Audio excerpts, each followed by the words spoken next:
Mark Kenny, in political terms, why is Tony Abbott spending so much time in South Australia? Well, of course, South Australia is a state in the Commonwealth that the government needs to do better in than it's done in the past. In fact, it's done fairly poorly in recent elections.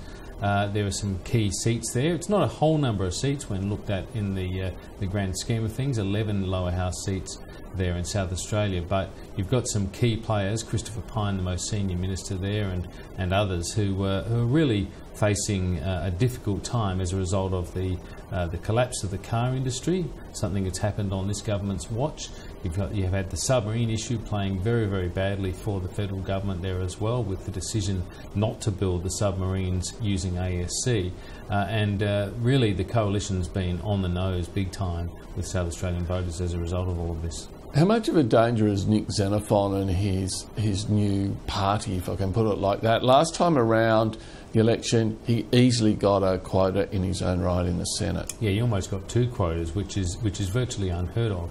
Nick Xenophon is a unique political product really in Australia. He's a very intelligent, articulate senator. He's got a very high profile and a very high level of respect from voters and across the political community.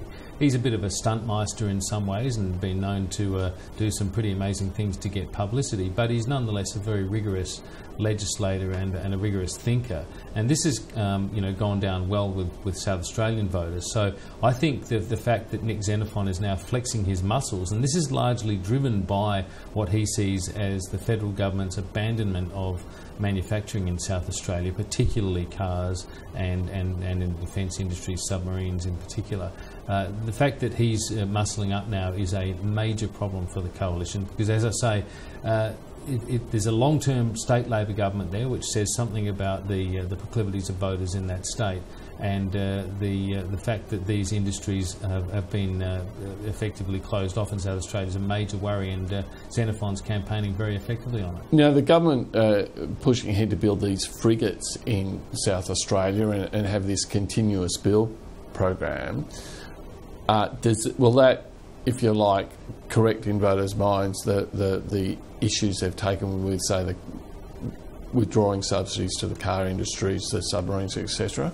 Well, that's the plan. That's clearly the plan. How convincing it will be, I guess, remains to be seen. I think brand Liberal is in real trouble in South Australia.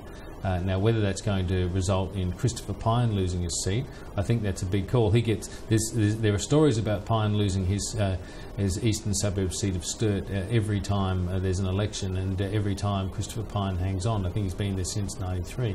So who knows? And he's on a margin, I think, now around sort of 10%, 10 or 12%. So he's made it into a relatively safe seat at the moment. But there are a whole lot of others who are quite marginal. The seat of Hindmarsh, for example, both sides seem to concede privately that's almost certainly going back to Labor. So who knows? So Tony Abbott's there this week for 3 days. Cabinet is meeting there.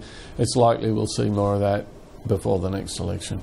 I think so, yes. But as I say, it's not where the motherload of seats are in this election. There's only a relatively small number that can change, but this could be a close election. As we know, the government's been trailing for most of the time. So assuming that the government wins, just for a moment, assuming that the government survives, it wouldn't be at all unlikely for it to get a bit of a haircut to its majority, and that would be reflected in South Australia. So every seat counts, and that's why there's a fair bit of effort going into shoring up South Australia at the moment. Mark Kenny, thank you.